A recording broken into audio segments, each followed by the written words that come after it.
November 19 തീയതി വീണ്ടും കടമെടുപ്പിന് അനുമതി തേടിയിരിക്കുകയാണ് സംസ്ഥാന സർക്കാർ. 1249 കോടി രൂപയാണ് ചൊവ്വാഴ്ച കടപ്പത്ര ലേലത്തിലൂടെ സമാഹരിക്കുന്നത്. ഇത് പെൻഷൻ വിതരണത്തിന് വേണ്ടിയായിരിക്കുമോ എന്നുള്ള ചോദ്യമാണ് ഇപ്പോൾ ഉയരുന്നത്. നവംബർ 1 തീയതിയാണ് ഒരു മാസത്തെ ക്ഷേമ പെൻഷൻ നവംബർ 6 തീയതി മുതൽ വിതരണം ആരംഭിക്കും എന്നും അതിനുവേണ്ട തുക അനുവദിച്ചു എന്നും ധനമന്ത്രി ഫേസ്ബുക്കിലൂടെ അറിയിച്ചത്.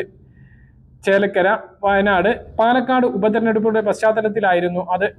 എന്നാൽ അതിനുശേഷമാണ് പാലക്കാട് ഉപതെരഞ്ഞെടുപ്പ് നീട്ടിവെച്ചത്. ഇപ്പോൾ ഇലക്ഷൻ ഒരു ഘട്ടം കഴിഞ്ഞതിന് ശേഷം ഇനിയും പാലക്കാട് ഇലക്ഷൻ ബാക്കി നിൽക്കുകയാണ്.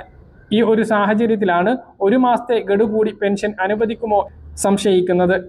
നിലവിൽ ഈ സാമ്പത്തിക വർഷം ഒരു മാസത്തെ കൂടി കുടിശ്ശിക നൽകുമെന്ന് നേരത്തെ മുഖ്യമന്ത്രിയും ധനമന്ത്രിയും വ്യക്തമാക്കിയതാണ്. അത് ക്രിസ്മസിന് ലഭിക്കും എന്ന് തന്നെയായിരുന്നു പ്രതീക്ഷ. എന്നാൽ